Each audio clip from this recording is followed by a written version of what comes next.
Hello students, a very warm welcome to all of you on our YouTube channel geometryschool.in। So student एक बार फिर आप सब मेरे साथ मैं डिम्पल राणा और आपके लिए लेके आई हूँ साइंस के top most 500 important question for your military school examination, सैनिक स्कूल एग्जामिनेशन। और आज हैं हम सेट नंबर 10 पर। इसमें भी हम करेंगे हमारे 20 क्वेश्चंस जो कि इम्पोर्टेंट है from various chapters. I hope आप सबने सभी पुरानी वीडियो को अच्छे से देख लिया होगा। अपना स्कोर साथ साथ चेक करते रहिए, कमेंट सेक्शन में मुझे रिप्लाई करते रहिए। वीडियो को जरूर देखिए, पूरा देखिए, क्योंकि ये क्वेश्चंस आपके साइंस सेक्शन में आपको 40 अबव मार्क्स दिला कर रहेंगे। तो चलिए स्टार्ट करते हैं आज का वीडियो विद नेक्स्ट 20 क्वेश्चंस। तो फर्स्ट क्वेश्चन है हमारा रिप्रोडक्शन इन एनिमल्स चैप्टर से। The number of mode by which animal reproduce. तो यहाँ पर आपसे रिप्रोडक्शन के मोड्स को पूछा है, मींस टाइप को पूछा है। तो उसके लिए आपको पता होना चाहिए कि पहले व्हाट इज रिप्रोडक्शन।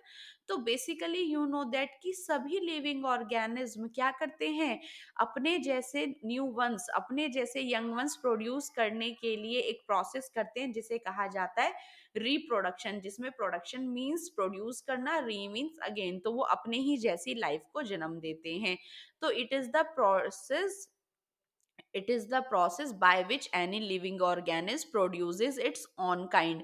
कोई भी लिविंग ऑर्गेनिज्म अपना ही जैसा ऑर्गेनिज्म प्रोड्यूस करता है, तो इसी प्रोसेस को रिप्रोडक्शन कहा जाता है। अब बेसिकली जो इसके मोड्स होते हैं वो आपके क्या हैं, एसेक्सुअल रिप्रोडक्शन और सेक्सुअल रिप्रोडक्शन। एसेक्सुअल रिप्रोडक्शन में जैसे आपके वेरियस, फिर आपके देखा जाए तो वेरियस एग्जांपल्स होते हैं इसमें। फ्रेगमेंटेशन भी करते हैं वो, रीजनरेशन भी करते हैं, वेजिटेटिव प्रोपगेशन मेथड भी है, बाइनरी फिजन भी है।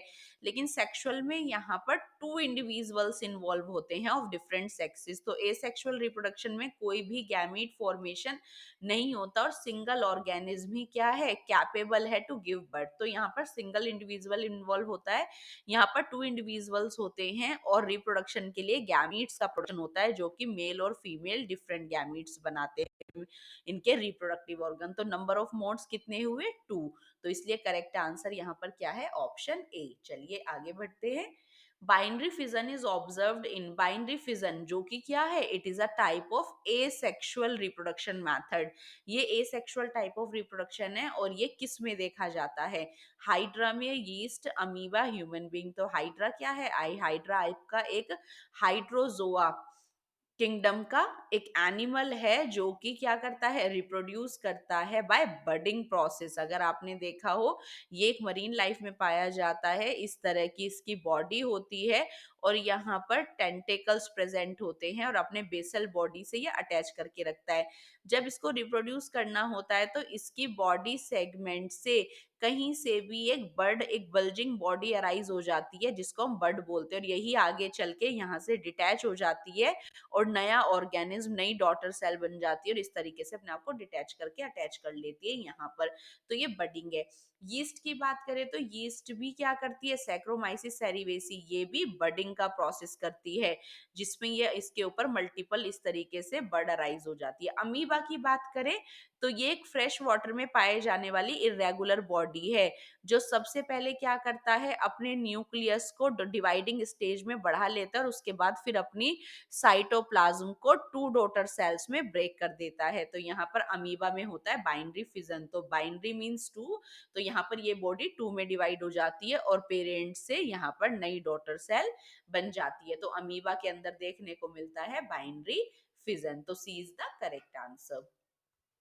Internal fertilization take place in, तो बेसिकली बच्चों पुरानी वीडियो में मैं आपको बता चुकी थी कि fertilization is a process of fusion of male और फीमेल गैमीट। तो ये एक सेक्सुअल रिप्रोडक्शन का पार्ट होता है जिसमें मेल गैमीट जो है फीमेल गैमीट के साथ फ्यूज करता है और उसी प्रोसेस को फर्टिलाइजेशन कहा जाता है।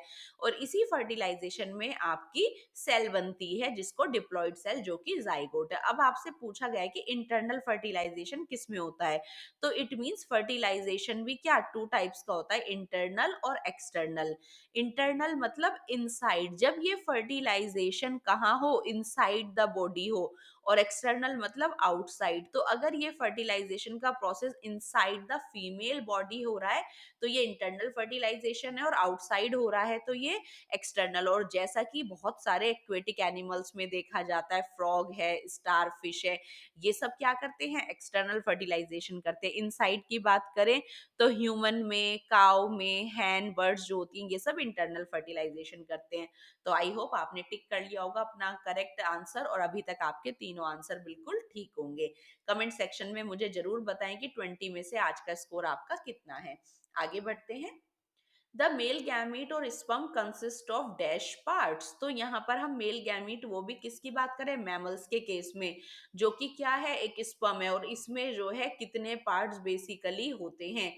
तो स्पर्म क्या है, स्पर्म एक माइक्रोस्कोपिक सिंगल सेल है। ये माइक्रोस्कोपिक बॉडी है जो माइक्रोस्कोप से दिखाई देती है, और सिंगल सेल है बेसिकली। जब ये क्या करती है, ओवा के साथ फ्यूज करती है तो डिप्लॉइड जाइगोट बनाती है। तो इसका एक सबसे ऊपर का पोर्शन होता है हेड, और उसी के बाद होता है मिडिल पीस, और मिडिल के पास मूवमेंट, क्योंकि ये मोटाइल होता है तो उसके बाद होती है टेल। तो स्पर्म जो बेसिकली डिवाइडेड होता है into the head, middle piece and tail. तो A is the correct answer. चलिए आगे बढ़ते हैं।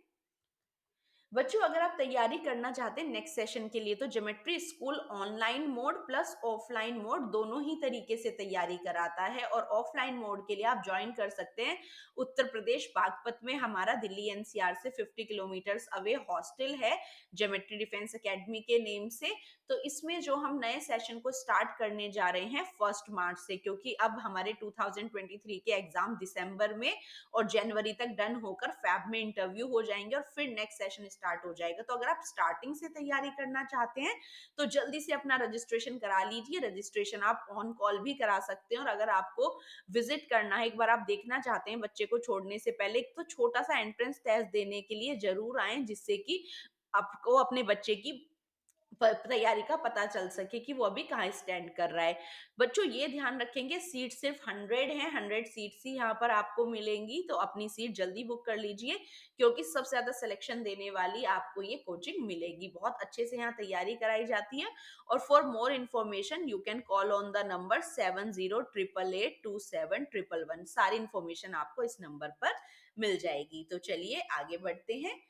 In the list of animals given below hen is odd one out. इनमें से जो है हैन ऑड वन आउट है। तो आपको यहाँ पर कुछ एनिमल्स हैं, ह्यूमन बीइंग है, काउ है, डॉग, हैन। तो आपको बताना है कि हैन इन सब से अलग क्यों है, रीजन क्या है। ये अंडर इंटरनल फर्टिलाइजेशन करती है, लेकिन देखे तो ये भी करते हैं। इट इज अ ओवीपेरस, ये ओवीपेरस है। इट इज अ विवीपेरस, या ये विवीपेरस है, या इट अंडरगो एक्सटर्नल फर्टिलाइजेशन, ये एक्सटर्नल फर्टिलाइजेशन करती है।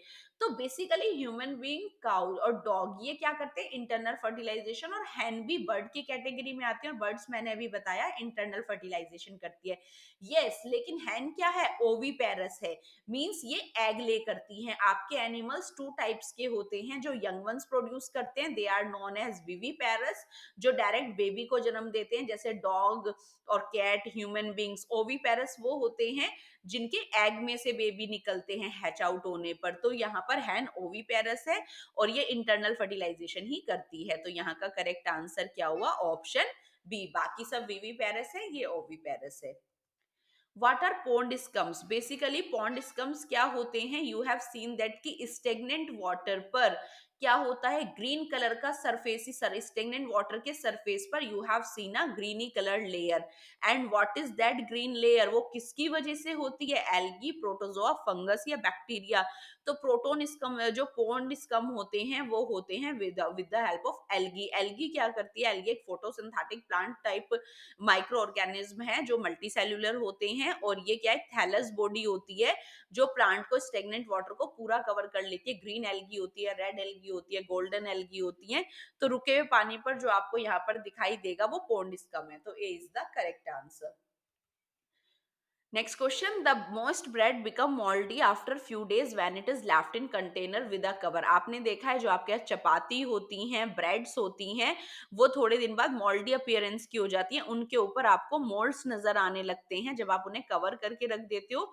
What are the condition that favor the growth of fungus? तो यहाँ पर मैं आपको बता भी दूं, मैंने प्रीवियस वीडियो में भी बताया है, आपकी ब्रेड को, चपाती को स्पॉइल करने वाली जो फंगस होती है, जिसे बायोलॉजिकली ब्रेड यहाँ पर राइजोपस कहा जाता है, कॉमन नेम में इसे ब्रेड मोल्ड कहा जाता है. तो बेसिकली ये किसकी वजह से हो जाती है? Due to the absence of light and moist condition. वहां पर सनलाइट ना मिलने की वजह से, मॉइस्चर मिलने की वजह से ये स्पोर में से बाहर आ जाते हैं और मल्टीप्लाई होना स्टार्ट कर देते हैं. तो B is the correct answer. What is a fungal disease in humans? इनमें से ह्यूमंस में होने वाली फंगल डिजीज कौन सी है?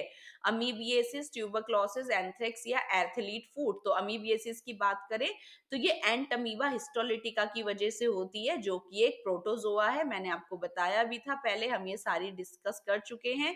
ट्यूबरक्लोसिस की बात करें तो ये आपकी माइकोबैक्टीरियम ट्यूबरक्लोसिस की वजह से होती है, जो कि एक बैक्टीरिया है. यहाँ पर ये बैक्टीरिया की वजह से होती है, माइकोबैक्टीरियम ट्यूबरक्लोसिस. और एंथ्रेक्स की बात करें तो ये कैटल डिजीज है, कैटल्स में हो जाती है, जो किसकी वजह से? बैसिलस एंथ्रेसिस की वजह से होती है. और ये रॉबर्ट कोच ने इसका डिस्कवरी किया था. लेकिन एथलीट फुट क्या है? ये एक फंगल डिजीज है जो फंगस की वजह से होती है. किसमें? ह्यूमंस में. तो D is the correct answer. The animal that produce new young ones are called. जो एनिमल्स यंग वंस प्रोड्यूस करते हैं उन्हें क्या कहा जाता है? अभी हमने प्रीवियस स्लाइड में डिस्कस किया है. तो प्रीवियस क्वेश्चन में हमने पढ़ा था जो डायरेक्ट यंग वंस प्रोड्यूस करते हैं, they are viviparous. Move on to the next question. Dash are the agent that act as a carrier of pathogen and spread disease. तो बेसिकली हम एजेंट्स की बात कर रहे हैं जो पैथोजेंस के कैरियर होते हैं. और पैथोजेंस क्या होते हैं? Pathogens are the disease causing agent. बीमारी करने वाले एजेंट को पैथोजेंस कहा जाता है बेसिकली, जैसे कि आपके बैक्टीरिया, फंगस, प्रोटोजोआ. लेकिन इनसे स्प्रेड कौन कराता है इन डिजीज को? जो कि कैरियर्स होते हैं. उन कैरियर्स को क्या कहा जाता है? माइक्रो, पैरासाइट या वेक्टर. तो वो क्या कहलाते हैं? They are known as vectors. जैसे house fly, anopheles, mosquito, these are vectors. Asexual reproduction is observed in. अगर एसेक्सुअल रिप्रोडक्शन आपको देखना है, मींस जिसमें single individual is responsible for producing new young ones, तो वो किसमें होगा? काउ, बफेलो, स्पोंज या हैन. तो यहाँ पर करेक्ट आंसर क्या है? स्पोंज. क्योंकि स्पोंज क्या है? आपका एक मरीन लाइफ में पाया जाने वाला एक मल्टी सेल्यूलर एसेक्सुअली रिप्रोड्यूस होने वाली बॉडी है, तो उसे क्या कहा जाता है? स्पोंज. सो स्टूडेंट, इसका आंसर होगा स्पोंज, जो कि क्या है? यहाँ पर एक हमारा मरीन लाइफ में पाया जाने वाला पॉरीफेरा ग्रुप का, पॉरीफेरा किंगडम में ये आता है. Means spore bearing animal. Porifera means spore bearing. तो यहाँ पर ये मरीन लाइफ में पाया जाता है और ये एसेक्सुअली रिप्रोड्यूस करता है. तो आंसर हो गया सी, क्योंकि सभी में सेक्सुअल रिप्रोडक्शन होता है, काउ में भी, बफेलो में भी, हैन में भी. चलिए नेक्स्ट क्वेश्चन देखते हैं.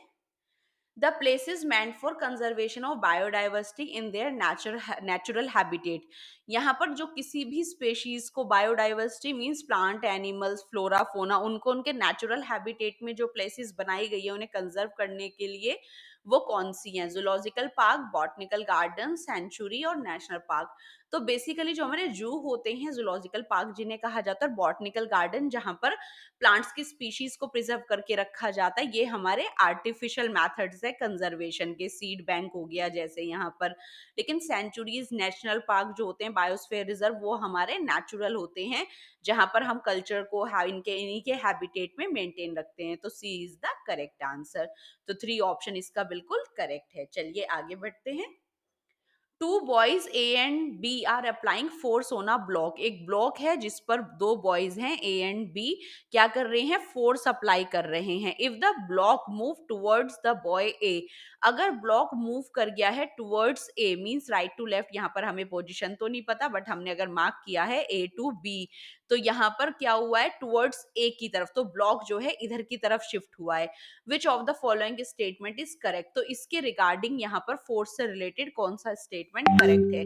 जो मैग्नीट्यूड है फोर्स का अप्लाइड बाय ए वो ग्रेटर है बी से, या जो magnitude of force is applied by A is smaller than that of B. Yes, अगर वो बी से ए की तरफ चला गया तो जो मैग्नीट्यूड, जो स्ट्रेंथ यहाँ पर ए ने लगाई थी वो स्मॉलर थी बी से, इसीलिए उसके फोर्स से ब्लॉक ए की तरफ आ गया है। तो बी यहाँ पर बिल्कुल करेक्ट ऑप्शन है। बच्चों, अगर आप तैयारी करना चाहते हैं ऑनलाइन मोड से, मींस ऑनलाइन घर पर ही रहकर आप प्रैक्टिस करना चाहते हैं, तो आप ज्योमेट्री स्कूल ज्वाइन कर सकते हैं ऑनलाइन मोड से, जिसके लिए आपको हमारी गूगल पर आप वेबसाइट विजिट कर सकते हैं, दैट इज www.geometryschool.in, और हमारी यहाँ पर ऐप भी है जिसे आप गूगल प्ले स्टोर से डाउनलोड कर सकते हैं। आपको वहां पर रजिस्ट्रेशन करना है, अपना नेम डालिए, एक पासवर्ड क्रिएट करिए, मोबाइल नंबर डालिए और आप हमारे सारे कोर्सेज को देख पाएंगे, like RMS, all India Sainik school entrance exam, UP Sainik. यहाँ पर आपको मिलेगा entire video course with all these mock test और टेस्ट सीरीज। लेकिन अगर आप लाइव क्लासेस भी लेना चाहते हैं, डेली हम लाइव, हमारे एक्सपर्ट फैकल्टी लाइव क्लासेस लेते हैं गूगल मीट के हेल्प से। यहाँ पर 2-3 लाइव क्लासेस डेली होती हैं आपके एग्जाम सब्जेक्ट्स के अकॉर्डिंग। और इसके लिए अगर आप देखना चाहते हैं कि पहले कैसा पढ़ाते हैं, तो आप अपना डेमो बुक कर सकते हैं। रजिस्ट्रेशन के साथ ही आप अपना पॉपअप आपको शो होगा बुक डेमो का, और वहां से आप अपना डेमो बुक कर सकते हैं।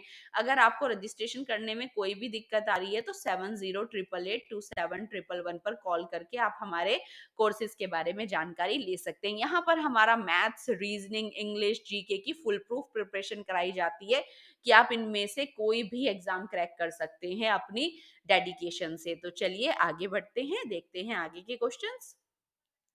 Two forces of each 20 Newton act simultaneously on a body, कोई बॉडी है जिसपे 20 न्यूटन का फोर्स लगाया जा रहा है साइमल्टेनियसली, टू फोर्सेस हैं 20 न्यूटन ईच का। तो जो मैक्सिमम नेट फोर्स होगा वो कितना होगा और जो मिनिमम नेट फोर्स होगा वो कितना होगा? तो बेसिकली आपको पता है, अगर सेम डायरेक्शन में फोर्स अप्लाई हम कर रहे हैं, डायरेक्शन अगर सेम है, तो जो फोर्स का मैग्नीट्यूड है वो सम होता है, सम ऑफ द फोर्सेस। और अगर आप इसे अपोजिट डायरेक्शन में कर रहे हैं, जैसे अभी हमने लास्ट क्वेश्चन किया था, तो यहाँ पर ये किस में होता है, बेसिकली नेगेटिव, इसको डिफरेंस मींस जब अपोजिट डायरेक्शन से लग रहा हो। तो अगर वो क्या कर रहे हैं, मैक्सिमम पूछा है, तो मैक्सिमम में क्या होगा, जो सेम फोर्स है वो क्या हो जाएगा, हम उसको एडअप करेंगे तो 20 न्यूटन प्लस 20 न्यूटन कितना हो जाएगा, 40 न्यूटन। और अगर बात करें मिनिमम फोर्स की, तो जो कि क्या लग रहा है अपोजिट डायरेक्शन से, तो 20 न्यूटन और इधर से भी 20 न्यूटन, तो क्या मैग्नीट्यूड आएगा, 0 न्यूटन। तो क्या करेक्ट आंसर आ रहा है, 40 न्यूटन एंड 0 न्यूटन। तो क्योंकि जब आप एक डायरेक्शन से लगा रहे हो तो मैग्नीट्यूड ऐड हो जाएगा, और अपोजिट डायरेक्शन से लगा रहे हो तो नेट फोर्स क्या हो जाएगा, 0 हो जाना है, क्योंकि दोनों तरफ इक्वल है। तो A is the correct answer. चलिए आगे देखते हैं। Which hormone help the body to adjust to stress when one is angry, embarrassed or worried? तो मैंने आपको बताया था, हमारी बॉडी में ऐसी कंडीशंस में एक हार्मोन रिलीज होता है जो हमें इस तरह के स्ट्रेस से बचाता है, जिसे हम स्ट्रेस हार्मोन भी कहते हैं। और ये क्वेश्चन काफी रिपीट होता है, कहाँ से रिलीज होता है ये हार्मोन? ये हार्मोन रिलीज होता है एड्रिनल ग्लैंड से, और इसे इसी ग्लैंड से रिलीज होने के लिए एड्रेनालाइन भी कहा जाता है। लेकिन कभी-कभी एड्रेनालाइन नहीं आता है एग्जाम में, स्ट्रेस हार्मोन आ जाता है, तो आपको ध्यान रखना है। तो इसके लिए हमारा सी बिल्कुल करेक्ट है। इंसुलिन आपको पता है that is responsible for diabetes, और thyroxine is responsible for goitre, that is secreted from your thyroid gland. तो यहाँ पर सी हो गया correct answer. The human body undergo several changes during adolescence, आपको पता है जब एडोलसेंस एज आती है, टीनेज एज आती है बॉयज और गर्ल्स में, जो उन्हें एडल्ट की तरफ लेके जाती है, उस समय पर हमारी बॉडी में सेवरल चेंजेस आते हैं। कुछ फिजिकली भी अपीयर होते हैं जिससे हम बॉय और गर्ल को डिफरेंशिएट कर पाते हैं, और कुछ हमारी बॉडी में इंटरनल केमिकल चेंजेस होते हैं जो हार्मोनल चेंजेस होते हैं due to the maturation of our organs. तो ये चेंजेस क्या शो करते हैं, these changes mark the onset of reproduction, maturation, puberty. तो बेसिकली इस स्टेज को क्या कहा जाता है, पुबर्टी, जहां पर कोई भी बॉय या गर्ल क्या होंगे, रिप्रोडक्टिवली एक्टिव होने लगते हैं, एडल्ट की एज में जाते हैं, तो इस एज को पुबर्टी कहा जाता है। C is the correct answer. Storage modification and packaging of products in vesicle done by, basically जब हमारे आरएनए से प्रोटीन का मैन्युफैक्चरिंग होता है, जब डीएनए से पहले ट्रांसक्रिप्शन मेथड में आरएनए बनता है, आरएनए से ट्रांसलेशन मेथड से प्रोटीन बनता है, और यही प्रोटीन हमारा कहाँ बनता है, सेल में। राइबोसोम्स जो हमारे एंडोप्लाज्मिक रेटिकुलम होते हैं, जो रफ एंडोप्लाज्मिक रेटिकुलम होता है, उसी पर राइबोसोम्स की बोल्स होती हैं, जो कि हमारी प्रोटीन सिंथेसिस साइट है। लेकिन जब ये प्रोटीन सिंथेसाइज हो जाता है, फिर इसकी प्रॉपर वेसिकल्स फॉर्म में स्टोरेज होती है, पैकेजिंग होती है, और ये कहाँ होती है, एसईआर में, आरईआर में, गोल्जाई बॉडी में, या राइबोसोम्स पर।